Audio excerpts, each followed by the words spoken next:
Axis Bank presents Cyber Kote.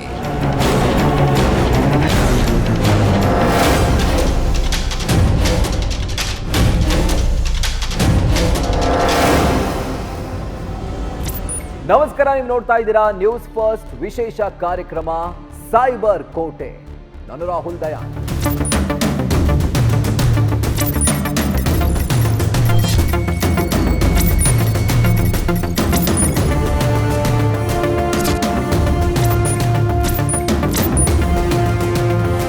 ಅವತ್ತು ಸೋಮವಾರ ಮುಂಬೈನ ಆ ಪ್ರತಿಷ್ಠಿತ ಆಸ್ಪತ್ರೆಯಲ್ಲಿ ಪ್ರತಿಯೊಬ್ಬರು ಕೂಡ ಬ್ಯುಸಿ ಆಗಿತ್ತು.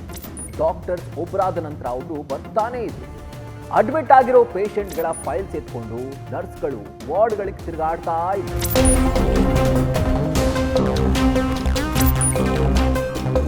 ಕೆಲವರು ರಿಸೆಪ್ಷನ್ಗೆ ಬಂದು ಸ್ಪೆಷಲಿಸ್ಟ್ ಡಾಕ್ಟರ್ ಬಂದ್ರ, ಇನ್ನು ಎಷ್ಟೊತ್ತು ಅನ್ನೋ ಪ್ರಶ್ನೆಗಳನ್ನ ಕೇಳ್ತಾನೆ ಇದ್ರು.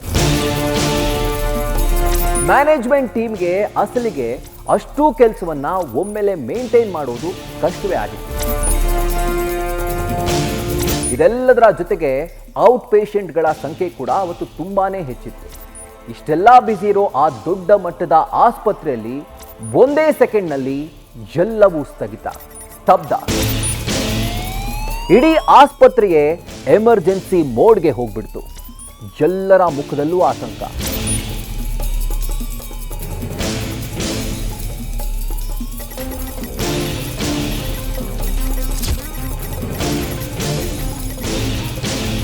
ಬೆಳಗ್ಗೆ 10:45 ಸಮಯ. ಆಸ್ಪತ್ರೆಯಲ್ಲಿರೋ ಎಲ್ಲಾ ಕಂಪ್ಯೂಟರ್ಗಳು ಸ್ಟ್ರಕ್ ಆಗ್ಬಿಟ್ಟು ಯಾವುದೇ ರೆಕಾರ್ಡ್ ಸಿಗ್ತಾನೆ ಇರಲಿಲ್ಲ. ಪೇಷಂಟ್ಗಳನ್ನ ಮಾನಿಟರ್ ಮಾಡೋದು ಕೂಡ ತುಂಬಾನೇ ಕಷ್ಟವಾಗ್ತಾ ಇತ್ತು. ಸರ್ಜಿಕಲ್ ರೋಬೋ ಅಂತೂ ಆಪರೇಷನ್ ಮಧ್ಯಾಹ್ನ ರೆಸ್ಪಾಂಡ್ ಮಾಡೋದನ್ನೇ ಸ್ಟಾಪ್ ಮಾಡ್ಬಿಟ್ಟು.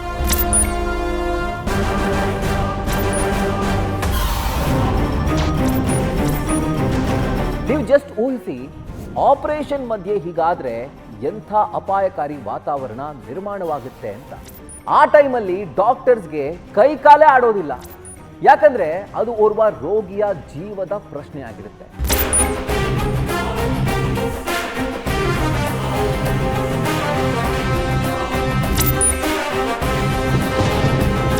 ಎಲ್ರೂ ಏನಾಯ್ತು ಏನಾಯ್ತು ಯಾಕೆ ಹೀಗಾಗ್ತಾ ಇದೆ ಅಂತ ಪ್ರಶ್ನೆ ಮಾಡ್ತಿರುವಾಗಲೇ ಆಸ್ಪತ್ರೆಯ ದೊಡ್ಡ ಪರದೆ ಪ್ರತಿಯೊಬ್ಬರಿಗೂ ಉತ್ತರ ಕೊಟ್ಟಿತ್ತು.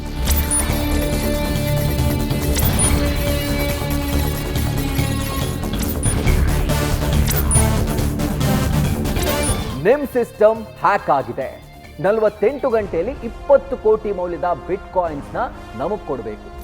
ಒಂದು ವೇಳೆ ನಮಗೆ 20 ಕೋಟಿ ಮೌಲ್ಯದ ಬಿಟ್ ಕಾಯಿನ್ಸ್ ಕೊಡದೇ ಇದ್ರೆ ನಿಮ್ಮ ಆಸ್ಪತ್ರೆಯ ಎಲ್ಲಾ ಡೇಟಾನ ಡಿಲೀಟ್ ಮಾಡ್ತೀವಿ.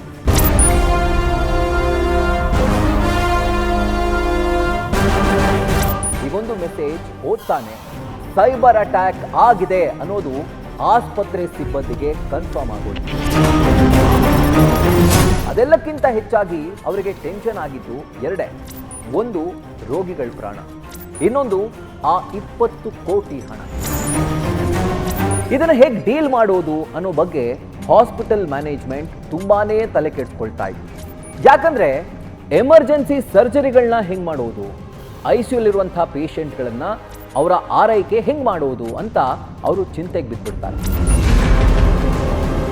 ಆಗ ಇಮಿಡಿಯೇಟ್ಲಿ ಹಾಸ್ಪಿಟಲ್ ಮ್ಯಾನೇಜ್ಮೆಂಟ್ ಎಷ್ಟು ಸಾಧ್ಯನೋ ಅಷ್ಟು ಮ್ಯಾನ್ಯುವಲ್ ಮಾಡೋಣ ಅಂತ ಡಿಸೈಡ್ ಮಾಡಿಕೊಂಡು ಕಾರ್ಯೋನ್ಮುಖರಾಗ್ತಾರೆ.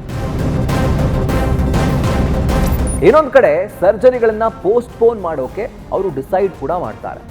ಆದರೆ ಔಟ್ ಪೇಷಂಟ್ ಬಿಲ್ಲಿಂಗ್ ಮತ್ತು ಅಡ್ಮಿಟ್ ಪೇಷಂಟ್ಗಳ ಇನ್ಶೂರೆನ್ಸ್ ಪ್ರೋಸೆಸ್ನೆಲ್ಲ ಅವರು ಹೋಲ್ಡ್ ಮಾಡಿ ಹ್ಯಾಕರ್ಸ್ಗಳಿಂದ ಮುಕ್ತಿ ಪಡೆಯೋಕೆ ಮುಂದಾಗ್ತಾರೆ. ಆದರೂ ಡಾಕ್ಟರ್ಸ್ ಮತ್ತು ಮ್ಯಾನೇಜ್ಮೆಂಟ್ಗೆ ಪೇಷಂಟ್ಗಳ ಜೀವದ ಭಯ ಇತ್ತು. ಕಾರಣ ಸೆನ್ಸಿಟಿವ್ ಪೇಷಂಟ್ಗಳ ರೆಕಾರ್ಡ್ಸ್ ಎಲ್ಲ ಕೂಡ ಆ ಹ್ಯಾಕರ್ಸ್ಗಳ ಕೈ ಸೇರಿತ್ತು.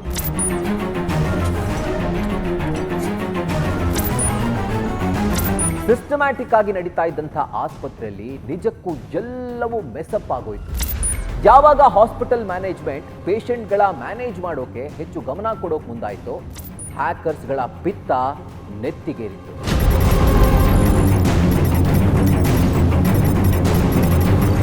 ಆಗ ಅವರು ದೊಡ್ಡ ಪರದೆಯಲ್ಲಿ ಇನ್ನೊಂದು ಮೆಸೇಜ್ನ ಪಾಸ್ ಮಾಡ್ತಾರೆ.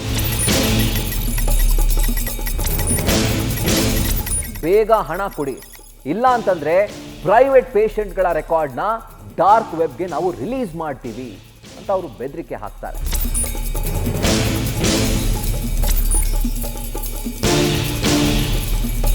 ಇಲ್ಲೊಂದು ಅಂಶದ ಬಗ್ಗೆ ಮಾತಾಡಲೇಬೇಕು.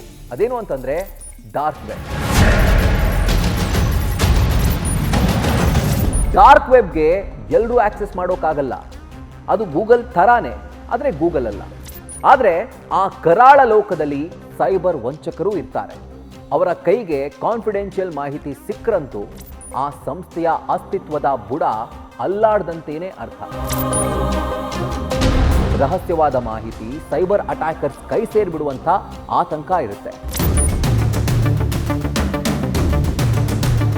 ಜೊತೆಗೆ ಯಾವುದಾದ್ರೂ ರೋಗಿಯ ಮೆಡಿಕಲ್ ರೆಕಾರ್ಡ್ಸ್ ಬಹಿರಂಗ ಆದರೆ ಆ ಆಸ್ಪತ್ರೆಗೇನೆ ದೊಡ್ಡ ಡ್ಯಾಮೇಜ್ ಆಗುತ್ತೆ.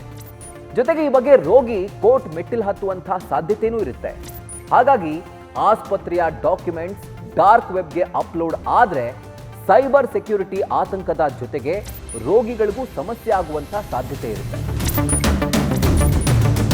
ಜೊತೆಗೆ ಈ ಆಸ್ಪತ್ರೆಯ ರೆಪ್ಯುಟೇಷನ್ಗೆ ನಿಜಕ್ಕೂ ದೊಡ್ಡ ಪೆಟ್ಟು ಬೀಳುತ್ತೆ.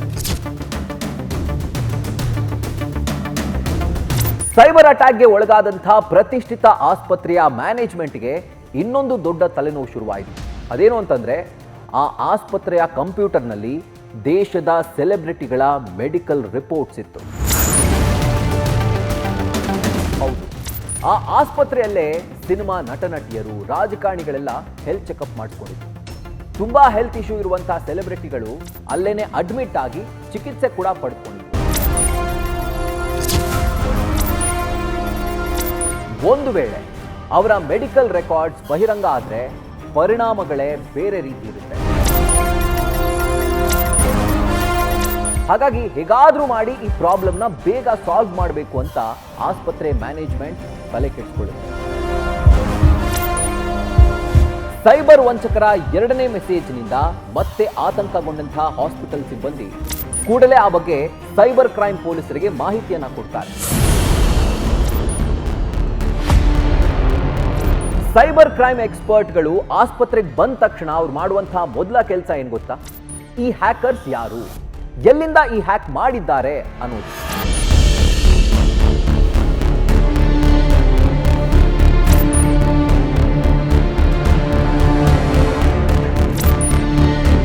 ಹ್ಯಾಕರ್ಸ್ಗಳ ಮೂಲ ಪತ್ತೆ ಹಚ್ಚಿದಾಗ ಅವ್ರು ಯಾವುದೋ ಮೂಲೆಯಲ್ಲಿ ಕೂತ್ಕೊಂಡು ಈ ದುಷ್ಕೃತ್ಯ ಎಸಗಿರೋದು ಅವ್ರಿಗೆ ಗೊತ್ತಾಗುತ್ತೆ. ಆದರೆ ಪದೇ ಪದೇ ಕ್ರಿಪ್ಟೋ ಕರೆನ್ಸಿ ಮೂಲಕ ಹಣಕ್ಕೆ ಬೇಡಿಕೆ ಇಡ್ತಾ ಇದ್ದಂತಹ ಸೈಬರ್ ವಂಚಕರಿಗೆ ಹಣ ನೀಡಿದ್ರೂ ಅವರು ಡೇಟಾ ವಾಪಸ್ ಕೊಡ್ತಾರೆ ಅನ್ನೋ ನಂಬಿಕೆ ಅಂತೂ ಇರಲಿಲ್ಲ.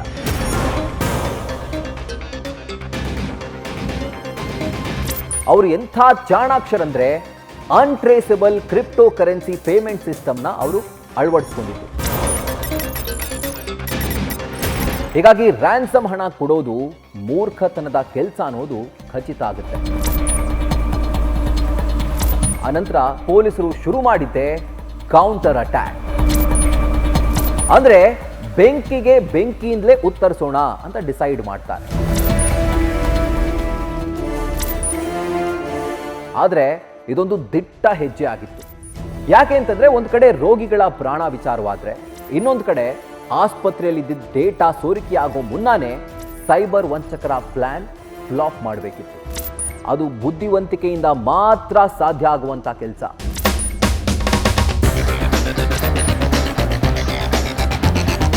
ನೋಡಿ, ಇಲ್ಲಿ ಕಣ್ಣಿಗೆ ಕಾಣದ ಚೋರರ ಜೊತೆ ಯುದ್ಧ ಮಾಡಬೇಕು. ಅದು ಮಲ್ಲ ಯುದ್ಧ ಅಲ್ಲ, ಚಾಣಾಕ್ಷತನದ ಯುದ್ಧ. ಕಂಪ್ಯೂಟರ್ ಬಗ್ಗೆ ಆಳ ಅಗಲ ಗೊತ್ತಿರುವಂತಹ ಸ್ಪೆಷಲಿಸ್ಟ್ಗಳನ್ನ ಜೊತೆಯಲ್ಲೇ ಇಟ್ಕೊಂಡೆ ಈ ಯುದ್ಧ ಮಾಡಬೇಕು. ಅದು ತುಂಬಾನೇ ಕ್ವಿಕ್ ಆಗಿ. ಇಷ್ಟೆಲ್ಲ ಚಾಲೆಂಜಸ್ ಜೊತೆಗೆ cyber crime experts team operation ransomware ಶುರು ಮಾಡ್ತಾರೆ.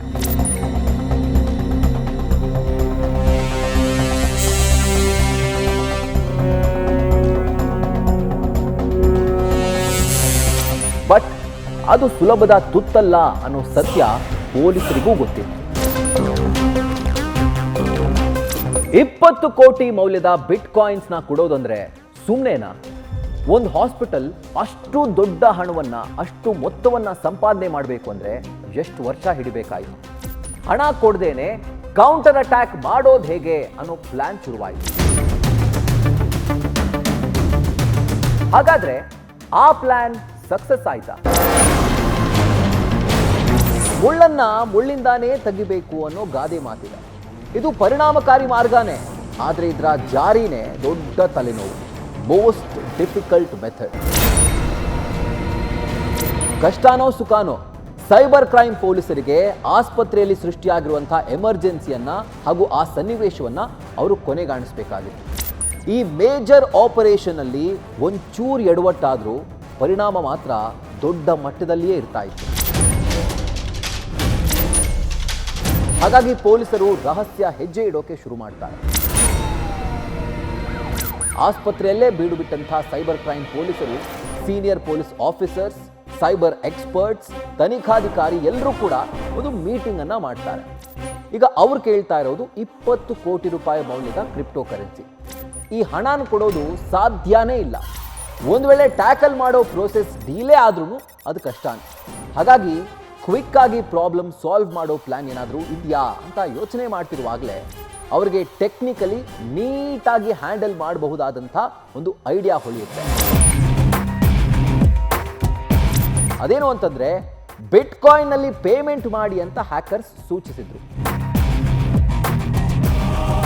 ಅದೇ ಮಾರ್ಗವನ್ನ ಬಳಸಿಕೊಂಡೇ ಸೈಬರ್ ಕ್ರೈಮ್ ಪೊಲೀಸರು ಚಳ್ಳೆ ಹಣ್ಣು ತಿನ್ಸೋಕೆ ಮುಂದಾಗ್ತಾರೆ.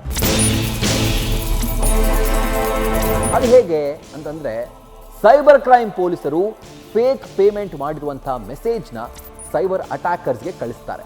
ಅಂದ್ರೆ ಆ ಮೆಸೇಜ್ ಅವ್ರಿಗೆ ಹೋಗುತ್ತೆ.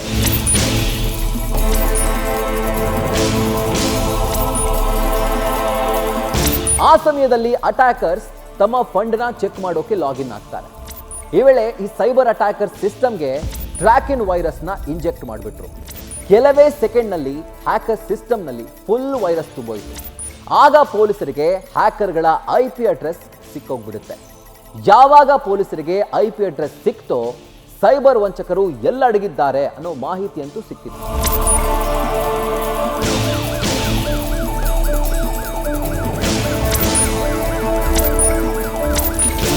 ಕೂಡಲೇ ಅಲರ್ಟ್ ಆಗುವಂತಹ ಸೈಬರ್ ಪೊಲೀಸರು ಫೀಲ್ಡ್ಗೆ ಇಳಿದು ಅಪಾರ್ಟ್ಮೆಂಟ್ ಒಂದರಲ್ಲಿ ಅಡಗಿದ್ದ ಕಿರಾತಕರನ್ನ ಬಲೆಗೆ ಹಾಕೊಳ್ತಾರೆ.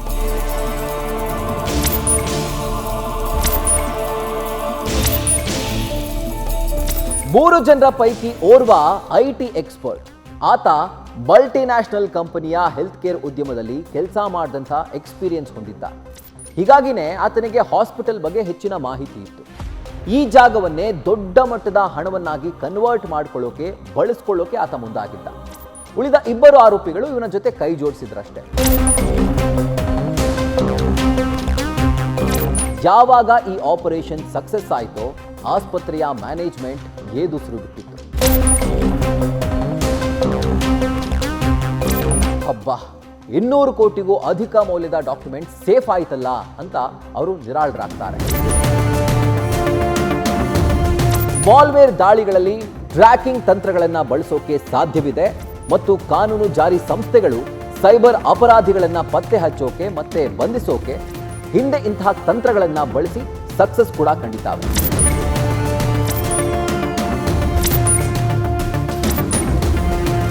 ಇದರಲ್ಲಿ ಅನೇಕ ವಿಧಾನಗಳಿದ್ದಾವೆ. ಮೊದಲನೆಯದು ಟ್ರ್ಯಾಕಿಂಗ್ ವೈರಸ್ ಇಂಜೆಕ್ಟ್ ಮಾಡೋದು.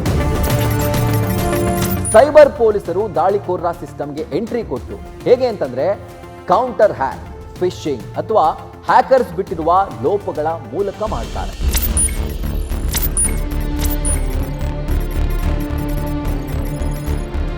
ನಂತರ ಹ್ಯಾಕರ್ನ ಚಲನವಲನಗಳನ್ನ ಪತ್ತೆ ಹಚ್ಚುವಂತಹ ಟ್ರೋಜನ್ ಅಥವಾ ಸ್ಪೈವೇರ್ ಅನ್ನ ಇಂಜೆಕ್ಟ್ ಮಾಡ್ತಾರೆ. ಈ ವಿಧಾನದಿಂದ IP ಅಡ್ರೆಸ್, ಹ್ಯಾಕರ್ಸ್ಗಳಿರುವಂತಹ ಜಾಗ ಪತ್ತೆ ಹಚ್ಚೋಕೆ ಇದು ಈಸಿ ಆಗುತ್ತೆ. ಇದರಲ್ಲಿ ಇನ್ನೊಂದು ವಿಧಾನ ಕೂಡ ಇದೆ. ಅದೇನು ಅಂತಂದ್ರೆ ಕ್ರಿಪ್ಟೋ ಕರೆನ್ಸಿ ಟ್ರಾನ್ಸಾಕ್ಷನ್ಗಳನ್ನ ಟ್ರ್ಯಾಕಿಂಗ್ ಮಾಡೋದು.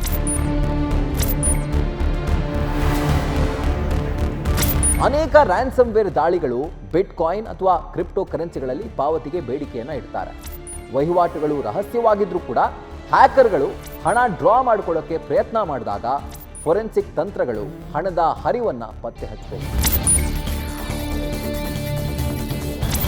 FBI ಮತ್ತು ಇಂಟರ್ಪೋಲ್ನಂಥ ಏಜೆನ್ಸಿಗಳು ಅಕ್ರಮ ಹಣವನ್ನು ಪತ್ತೆ ಹಚ್ಚೋಕೆ ಚೈನ್ ಅನಾಲಿಸಿಸ್ನಂಥ ಬ್ಲಾಕ್ ಚೈನ್ ವಿಶೇಷಣ ಡಿವೈಸ್ ಅನ್ನು ಬಳಸುತ್ತವೆ.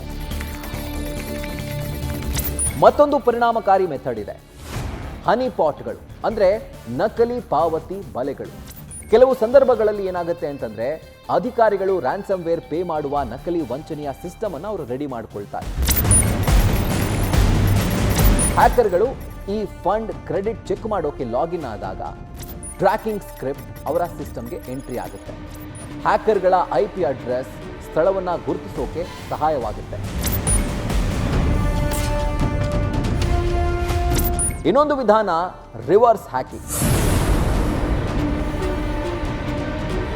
ಸೈಬರ್ ಕ್ರೈಮ್ ಪೊಲೀಸರು ಕಮಾಂಡ್ ಮತ್ತು ಕಂಟ್ರೋಲ್ ಅಂದರೆ C2 ಸರ್ವರ್ನ ಪತ್ತೆ ಹಚ್ಚಿ ಎಥಿಕಲ್ ಹ್ಯಾಕಿಂಗ್ ಅನ್ನ ಮಾಡ್ತಾರೆ. ಹ್ಯಾಕರ್ಗಳ ಸಿಸ್ಟಮ್ಗೆ ಮಾಲ್ವೇರ್ ಅನ್ನ ಇಂಜೆಕ್ಟ್ ಮಾಡಿಬಿಡ್ತಾರೆ. ಇದೆಲ್ಲವೂ ಕಾನೂನುಬದ್ಧವಾಗಿಯೇ ನಡೆಯುತ್ತೆ, ಆದರೆ ಯಾವಾಗಲೂ ಇದು ಪರಿಣಾಮಕಾರಿ ಪರಿಹಾರ ಅಲ್ಲ. ಇಷ್ಟೊಂದು ರಿಸ್ಕಿ ಮಾರ್ಗಕ್ಕೆ ಹೋಗೋ ಬದಲು ಸೈಬರ್ ಸೆಕ್ಯೂರಿಟಿ ಅಳವಡಿಸ್ಕೊಂಡ್ರೆ ನೋ ಟೆನ್ಷನ್, ನೋ ಪ್ರಾಬ್ಲಮ್. ಅದು ಹೇಗೆ ಗೊತ್ತಾ? ಆಸ್ಪತ್ರೆಗಳು ಬಿಗಿಯಾದ ಸೈಬರ್ ಸೆಕ್ಯೂರಿಟಿ ಸಿಸ್ಟಮ್ನ ಅಳವಡಿಸಿಕೊಳ್ಳೋದು ತುಂಬಾನೇ ಕಂಪಲ್ಸರಿ, ಮಸ್ಟ್ ಅಂತ ಹೇಳ್ಬೋದು. ಇದರಿಂದ ರೋಗಿಗಳ ಡೇಟಾ ಪಕ್ಕಾ ಸೇವ್ ಆಗುತ್ತೆ, ಜೊತೆಗೆ ಹ್ಯಾಕರ್ಸ್ ಹ್ಯಾಕ್ ಮಾಡದಂತೆ ಇದು ತಡೆಯುತ್ತೆ. ಆಗಾಗ್ಗೆ ಡೇಟಾವನ್ನ ಬ್ಯಾಕಪ್ ಮಾಡಿಕೊಳ್ಳೋದ್ರ ಮೂಲಕ ಡೇಟಾ ಲಾಸ್ ಆಗೋದಿಲ್ಲ, ಜೊತೆಗೆ ಇಡೀ ಸಿಸ್ಟಮ್ ಟೋಟಲ್ ಶಟ್ ಡೌನ್ ಆಗೋದನ್ನು ಕೂಡ ತಪ್ಪಿಸಬಹುದು.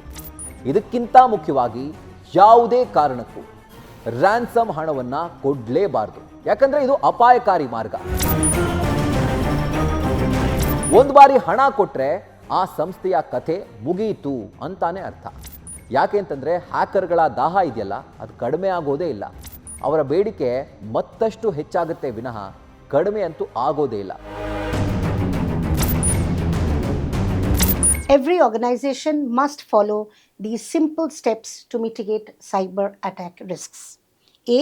Strengthen cyber defenses by using multi-layered security systems like firewall, endpoint protection, and intrusion detections.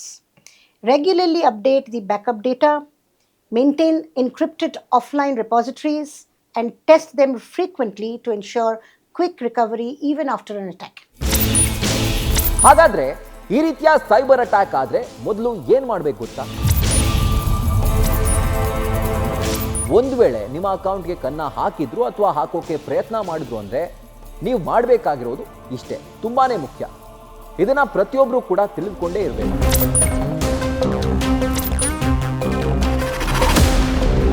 ಒಂದೇ ಮಾತಲ್ಲಿ ಹೇಳಬೇಕು ಅಂದ್ರೆ ಇವತ್ತಿನ ಕಾಲದಲ್ಲಿ ಈ ಇನ್ಫಾರ್ಮೇಶನ್ ಮಚ್ ನೀಡೆಡ್.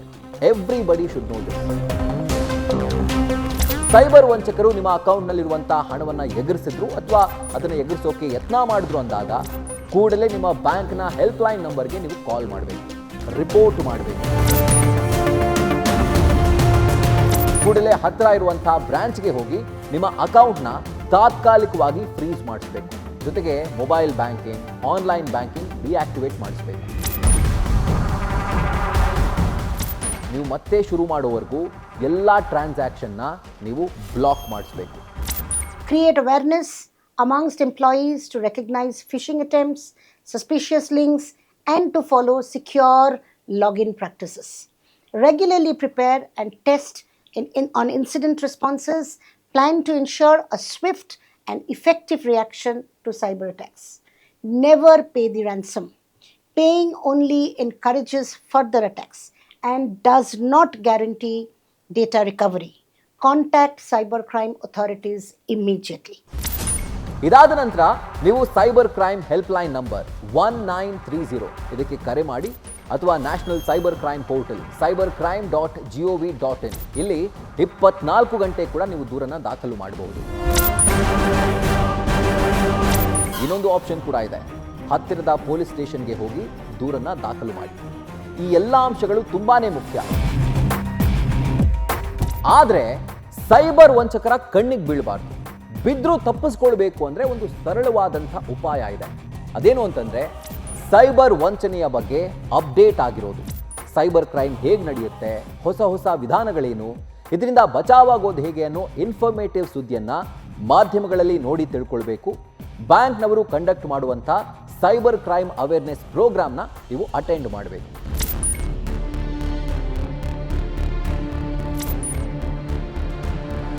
ನೀವು ಸೈಬರ್ ಕ್ರೈಮ್ ಬಗ್ಗೆ ಯಾಕೆ ಅಪ್ಡೇಟ್ ಆಗಿರಬೇಕು, ಆ ಸುಳಿಗೆ ಯಾಕೆ ಸಿಕ್ಕೊಳ್ಬಾರ್ದು ಅನ್ನೋದು ನಿಮಗೆ ಗೊತ್ತಾಯ್ತಲ್ವಾ? ಹಾಗಾಗಿ ಇಂಥ ಅಪ್ಡೇಟ್ಸ್ಗಳಿಗಾಗಿ ನೀವು ನಮ್ಮ ಪ್ರೋಗ್ರಾಮ್ ನೋಡಬೇಕು. ನಿಮ್ಮ ಸ್ನೇಹಿತರು, ಸಂಬಂಧಿಕರು ಅವ್ರಿಗೂ ಕೂಡ ನೋಡೋಕೆ ಹೇಳಬೇಕು. ಯಾಕೆ ಅಂತಂದ್ರೆ ಅವರು ಕೂಡ ಟೋಪಿ ಹಾಕಿಸ್ಕೊಂಡಾಗ. ಇದಾಗಿತ್ತು ಹೊತ್ತಿನ ವಿಶೇಷ. ಕ್ಷಣ ಕ್ಷಣದ ಮಾಹಿತಿಗಾಗಿ ನೋಡ್ತಾ ಇರಿ ನ್ಯೂಸ್ ಫಸ್ಟ್, ನಿರ್ಭೀತಿಯಿಂದ ನಿಮ್ಮ ಪರವಾಗಿ.